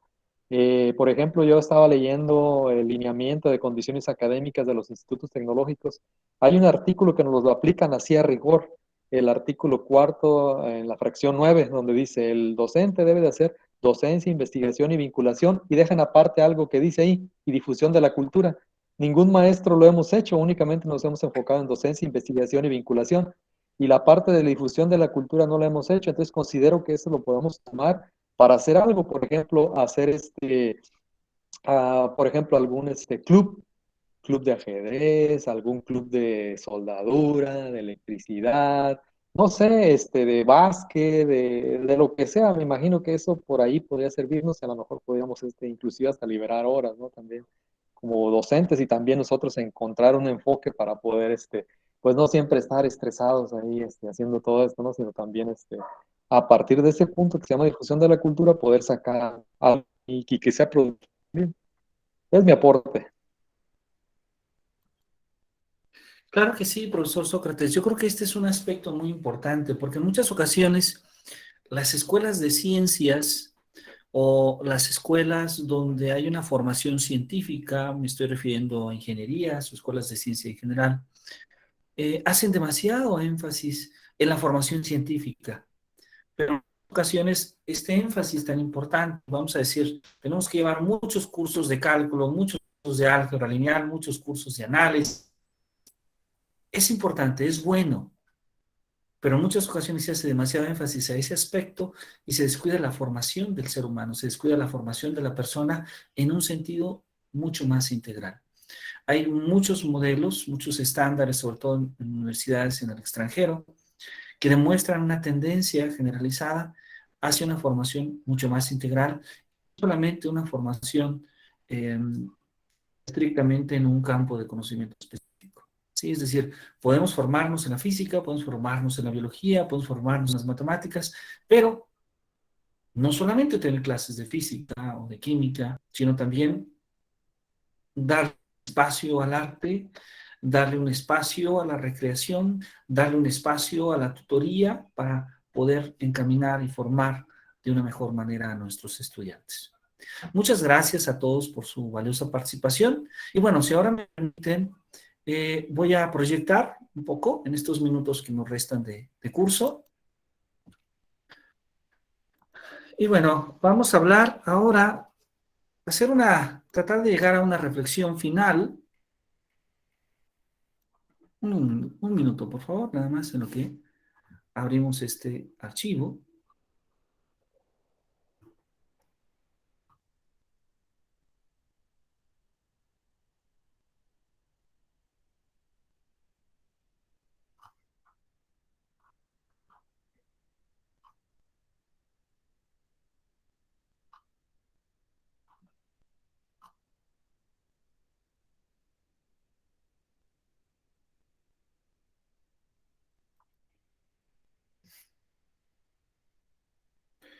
Y bueno, hemos estado dialogando sobre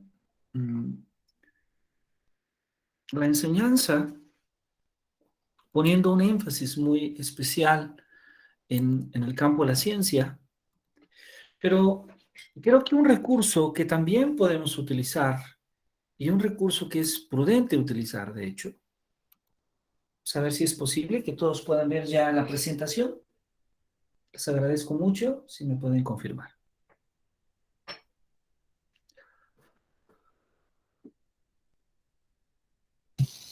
Ya se ve. Perfecto, muchas gracias. Y bueno, un recurso propio que podemos utilizar es el arte, pero también es la misma naturaleza quien puede ser fuente de motivación. Voy a leer este fragmento que debemos a Paul Valéry, un escritor francés, y que nos dice: el universo está constituido siguiendo un plan cuya profunda simetría está presente de algún modo en la estructura interna de nuestro intelecto. Paul Valéry se refiere a la simetría. Y esta idea de Paul Valéry en la poesía es interesante porque en cierta medida describe de manera mucho más general una frase que escribiría un premio Nobel de Física, Hermann Weyl, cuando se refiere a que la naturaleza ama la simetría. En estos 20 minutos que tenemos voy a permitirme tratar de explicar esta frase, tratar de explicar un poco a lo que trata de referirse Hermann Weyl, este extraordinario físico del siglo pasado, cuando nos dice que la naturaleza ama la simetría. Y es que en gran medida cuando nosotros pensamos en el universo, pensamos en este espacio donde vivimos, el espacio donde nosotros habitamos, ah, y nos cuestionamos mucho sobre él, sobre su forma, sobre su tamaño, sobre su origen, sobre cuál es el papel que nosotros tenemos con respecto al universo. De hecho, al ver estas estrellas con suficiente atención, no solamente podemos cuestionarnos sobre él, sino que también podemos disfrutar de una extraordinaria vista, disfrutar desde un punto de vista estético, como podemos disfrutar de esta imagen al borde de un lago, donde pareciera que el agua se convierte en un espejo de la montaña. O más aún de esta otra imagen extraordinaria por las formas, por la simetría que encontramos en las formas, o en una fruta inclusive, donde podemos nuevamente observar cómo la naturaleza tiene esta simetría de manera extraordinaria. A veces nos cuestionamos, ¿dónde está la geometría? ¿Dónde está la geometría hiperbólica? Esa geometría hiperbólica y elíptica compleja que estudiamos en matemáticas, pues aquí está, en la naturaleza. Está en la naturaleza. Inclusive está en nuestro propio cuerpo, porque nuestro cuerpo es simétrico, porque nuestro cuerpo tiene ejes de simetría. Inclusive está en nuestra propia concepción de belleza, nuestra propia concepción de ser humano. Pero también forma parte de nuestra historia, forma parte de nuestra cultura, forma parte de nuestra arquitectura, como aparece justamente en esta imagen, y donde podemos observar que si trazáramos una línea vertical en el centro de la imagen, sería muy semejante a dividir la imagen en dos partes iguales o semejantes. Algo ocurre de manera semejante en esta imagen y un poco también en esta otra imagen. Entonces, hay una tendencia muy interesante del ser humano, hay una relación muy interesante del ser humano, de la naturaleza, inclusive de la propia concepción de belleza con la simetría. Bueno, lo primero que hay que decir es que hay al menos 4 posibles tipos de simetrías. Las simetrías que vamos a llamar de reflexión, de rotación, de traslación, reflexión. Una simetría de reflexión, por ejemplo, en esta imagen de la Alhambra en España, ahí vemos un eje de simetría, que parte la imagen como en dos imágenes semejantes, iguales.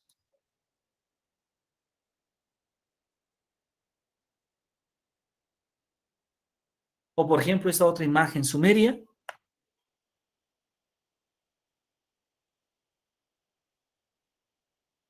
que también tiene un eje de simetría. O el calendario azteca, donde también podemos trazar un eje de simetría. Pero también tenemos esta otra simetría. Observemos esta figura, 3 ejes de simetría con 4 ejes de simetría. O inclusive la simetría de rotación, a la que hacemos referencia, una rotación de 90 grados, por ejemplo,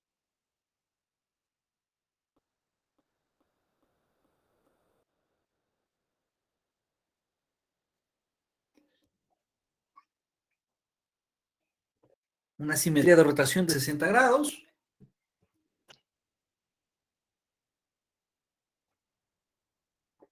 O una simetría de traslación. Si ponemos mucha atención a esta imagen.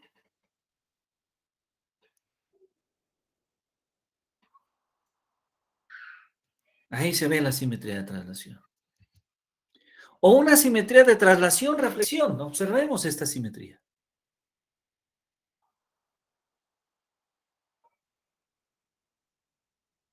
Entonces construimos nuestro mundo, construimos nuestra vida, observamos en la naturaleza, construimos nuestro arte utilizando la simetría. Inclusive, en muchas ocasiones es difícil diferenciar dónde termina el arte y dónde empieza la matemática o la ciencia, o viceversa. Como por ejemplo en las simetrías exóticas, estas simetrías que provienen de la geometría hiperbólica y elíptica desarrolladas por Escher, o la geometría de los sistemas dinámicos que nos ayudan a describir, a entender fenómenos como los tornados, fenómenos como el clima, pero que al mismo tiempo tienen un sentido artístico.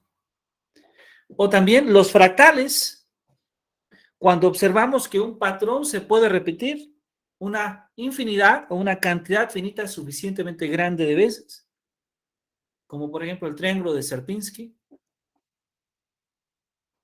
o el conjunto de Mandelbrot, o el fractal de Julia. Entonces, ¿qué es la simetría? Pues lo primero que tenemos que decir es que la simetría es esa porción adecuada de las partes de un todo entre sí y con el todo mismo. Esto lo dice el diccionario de la lengua española. O también podemos entenderlo como la regularidad en la disposición de las partes o puntos de un cuerpo o figura, de modo que posea un centro, un eje o un plano de simetría. Esta es una definición interesante, pero no suficiente cuando tratamos de hablar aspectos más específicos de la simetría. Por ejemplo, en matemáticas, si nosotros tomamos la gráfica y igual a x cuadrada, en el plano cartesiano R2 o R por R, la gráfica del conjunto de todas las x, y en R2, donde y es igual a x cuadrada, esta gráfica la podemos partir con el eje y, que sirve como espejo, y va a reflejar las dos ramas de la gráfica. ¿Sí? Ahí tenemos, por ejemplo, en este caso, un ejemplo de eje de simetría. Ahora, si nosotros tomamos la función t definida de R2 a R2 como t de x, y igual a menos x, y, donde x permanece invariante bajo t, es decir, t de x es igual a x. O dicho de otra manera, t de más menos x, y es igual a más menos x, y, podemos observar que esta función t tiene varias propiedades interesantes. Como por ejemplo, la primera es que t es una transformación lineal. Es decir, t de x1, y1, x2, y2 es igual a t de x1, y1 más t de x2, y2. Pero además, si R es un número real, se cumple que T de RXY pues es igual a RT de XY. T es una transformación lineal. Pero además, T preserva distancias. Es decir, si nosotros tomamos como puntos a X, X1, Y1 y a Y, X2, Y2, pues entonces la norma al cuadrado de TX menos TY es igual a la norma al cuadrado de X menos Y. T es involutiva. Es decir, T por T, T compuesta con T, que es T cuadrada, es igual a la identidad. Y esto es lo que conocemos como una simetría bilateral. Bueno, entonces, si nosotros observamos esta figura, podemos observar que además de guardar la simetría bilateral, también guarda una simetría rotacional. De hecho, si nosotros giramos el plano 90 grados en un sentido contrario a las manecillas del reloj, vamos a ver que las ramas de Y viajan de una en otra, es decir, que se cumple que puede haber una transformación S que va de R2 a R2, donde si S de X, Y es igual a menos Y, X, donde S de Y es Y, pues lo que ocurre es que Y queda invariante bajo la acción de X. Es decir, además de ello, si S que va de R2 a R2 dada por S de X, Y es igual a menos Y, X, también podemos observar que cumple con las características como lo hacía T. Es decir, es una transformación lineal, preserva distancias y además S cuadrada es igual a menos la identidad, una rotación de 180 grados, S cúbica es igual a menos S, una rotación de 270 grados, S a la cuarta es igual a la identidad, una rotación de 360 grados. Bueno, entonces ya tenemos dos primeros ejemplos, tal vez muy rápidos, de dos simetrías. Pero en general, ¿qué es una simetría? Pues una simetría en realidad no es otra cosa más de que X, vamos a suponer que X está contenido en Rn, pues una simetría es una función que va, una función T que va de Rn a Rn que cumple tres propiedades. La primera es que T es una transformación lineal. La segunda es que T preserva distancias. Y la tercera es que X es invariante bajo la acción de T. Es decir, T de X es igual a X para todo X en X. Eso es una simetría.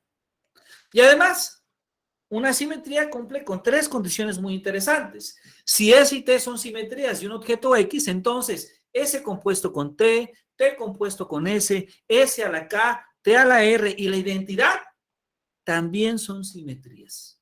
¿Esto por qué? Pues primero porque la composición de transformaciones lineales es una transformación lineal. Segundo, porque la composición de funciones que preservan distancias también preservan distancias. Y tercero, si X permanece invariante por S y por T, entonces S compuesto con T y T compuesto con S también deja fijo a X. De hecho, la transformación identidad es lineal, Rn preserva distancias y deja fijo a cualquier subconjunto de X. Ahora, podemos enriquecer esta noción de simetría con la noción de grupo.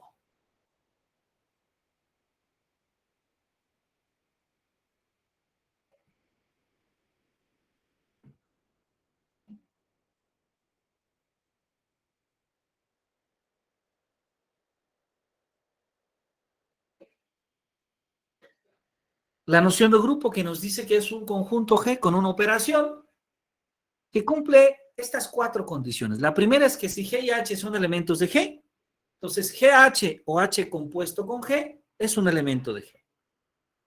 La segunda es la asociatividad. Si G, H y K son elementos de G, entonces G compuesto con H compuesto con K es igual a G compuesto con H compuesto con K. El elemento neutro. Existe un elemento en G tal que G es igual a G compuesto con E igual a E compuesto con G, para todo G en G. Y el elemento inverso, que nos dice que para todo G en G existe un G a la menos 1 en G, tal que G compuesto con G a la menos 1 es igual a G a la menos 1 compuesto con G, que es igual a la identidad. De hecho, es muy común, llamar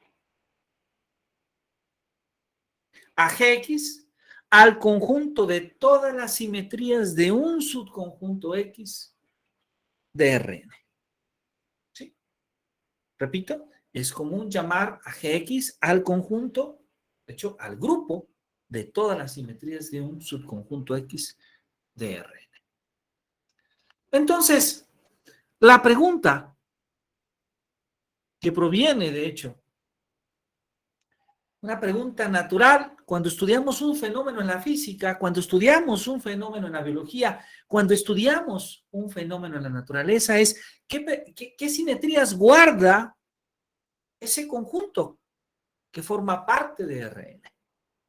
Pues, en realidad, lo que ocurre es que preguntarnos qué simetrías guarda ese conjunto es en realidad preguntarnos cuál es el grupo G de X, el grupo de simetrías de X. Es decir, para todo X en Rn, el conjunto Gx es un grupo cuya operación es la composición de funciones. De esta manera, y debemos a Félix Klein, una de las primeras ideas de la primera idea de grupo se debe a Maurice de Galois, un matemático francés. Pero hoy en día entendemos esa noción de grupo de simetría como la manera de poder identificar cuáles son los elementos que se preservan en un determinado fenómeno físico. Félix Klein decía muy bien, los grupos miden cantidades, los números miden cantidades, los grupos miden simetrías.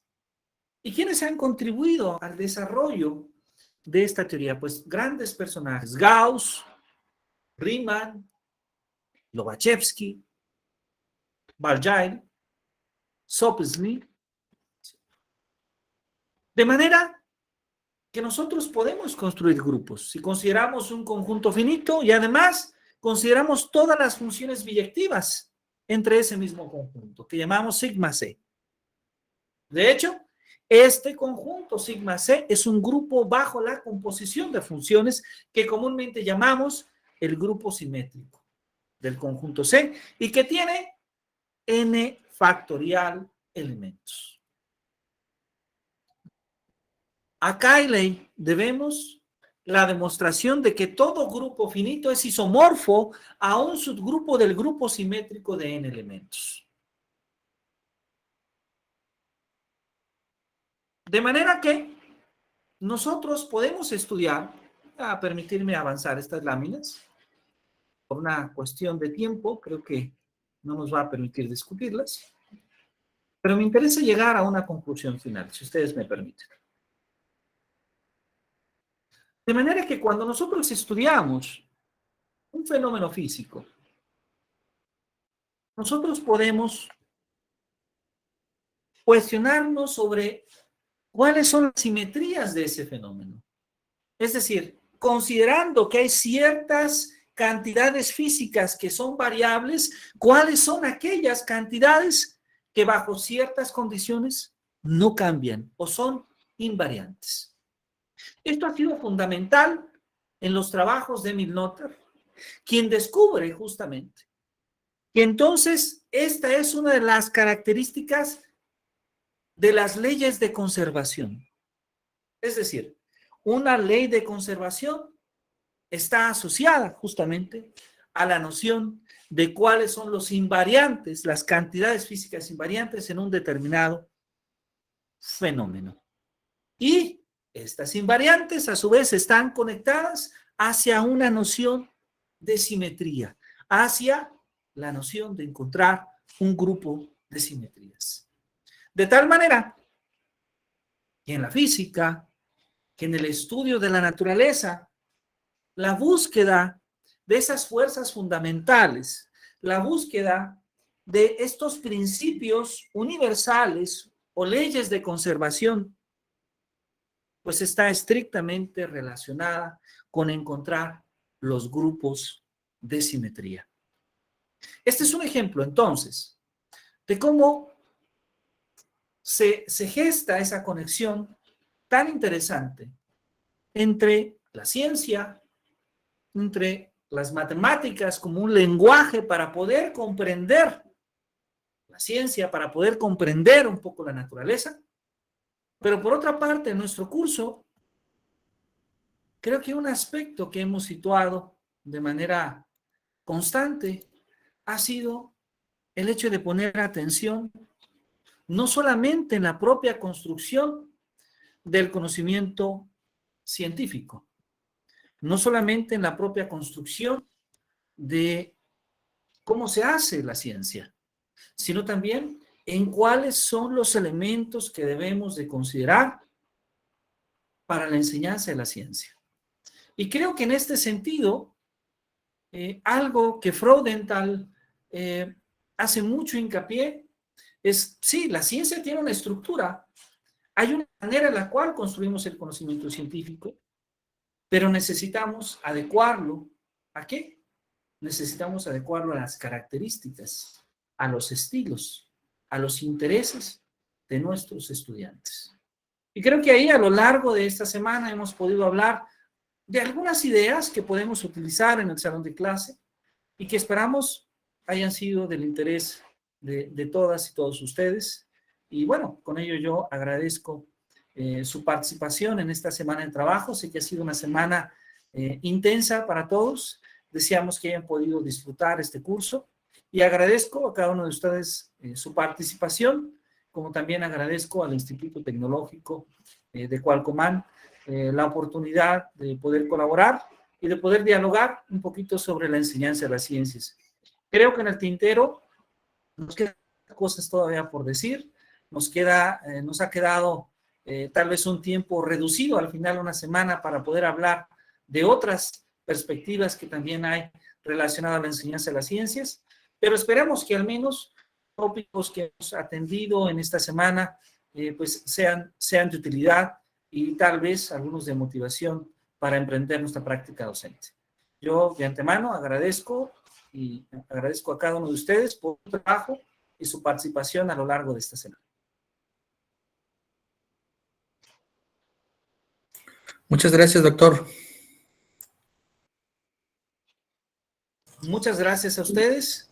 Y bueno, creo que con esto estaríamos concluyendo nuestra actividad de formación. Nuevamente agradezco a todos ustedes, agradezco al Instituto las facilidades, a la maestra Nara, que estuvimos en contacto para poder planear y organizar estas actividades, y espero que hayan podido disfrutarlo a lo largo de toda la semana. Muchas gracias, doctor, por su contribución. Gracias. Muchas gracias a ustedes. Gracias, doctor. Un gusto. Pues muchas gracias. Muchas gracias de antemano. Principalmente agradecerle a usted, al CIEM, por estar apoyándonos con algunos cursos cuando lo hemos solicitado. En particular pues estuvo muy interesante. La Academia de Ciencias Básicas le agradece por su apoyo. Somos una academia pequeña, como ya se dio cuenta, pero pues estamos fortaleciéndola y pues agradecerle nuevamente el hecho de la disponibilidad que ustedes han tenido para trabajar con nosotros. Gracias. Pues muchísimas gracias a ustedes y bueno, les deseamos mucho éxito en este próximo inicio de actividades escolares. Muchas gracias a todos los miembros de la academia y bueno, estamos a sus órdenes en el CIEM. Seguimos trabajando, tenemos una cantidad importante de actividades académicas, donde si ustedes nos permiten, podemos de manera constante hacerles la invitación a participar. Nos dará muchísimo gusto. Profesor Luis Enrique, adelante, por favor, si es tan amable. Sí, yo nada más una pequeña duda, doctor. No sé si exista alguna, o la maestra, a lo mejor no sé eso, pero si la maestra tenga el correo electrónico de usted para alguna duda o algo, alguna orientación, poderle hacer llegar las dudas a través, tal vez, vía correo electrónico. Claro que sí, con mucho gusto. Si ustedes me permiten, voy a escribir de chat. Voy a escribir mi correo electrónico y también mi número telefónico para estar a sus órdenes. Un momento nada más.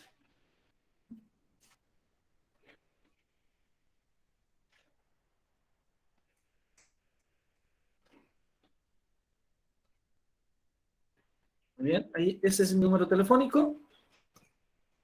mi correo electrónico.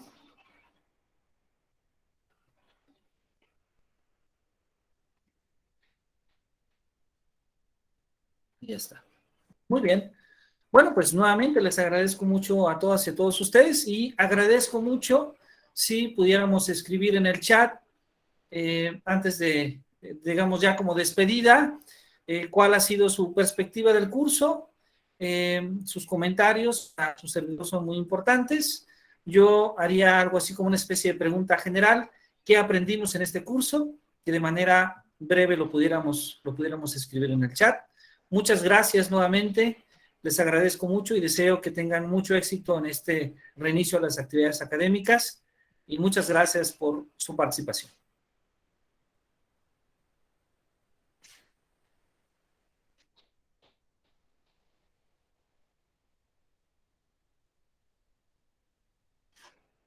Muy bien, entonces Gracias, con doctor. ello me despido de ustedes. ¿Perdón? Y nada más les Muchas agradezco gracias, mucho sus doctor. comentarios. Muchas gracias a usted, profesor Luis. Les agradezco mucho sus comentarios en el chat. Para mí serán muy, muy importantes. Nuevamente, muchas gracias. Que tengan una muy bonita tarde y un buen descanso. Gracias, doctor. Muchas gracias a todos ustedes. Agradezco mucho sus comentarios en el chat. Muchas gracias.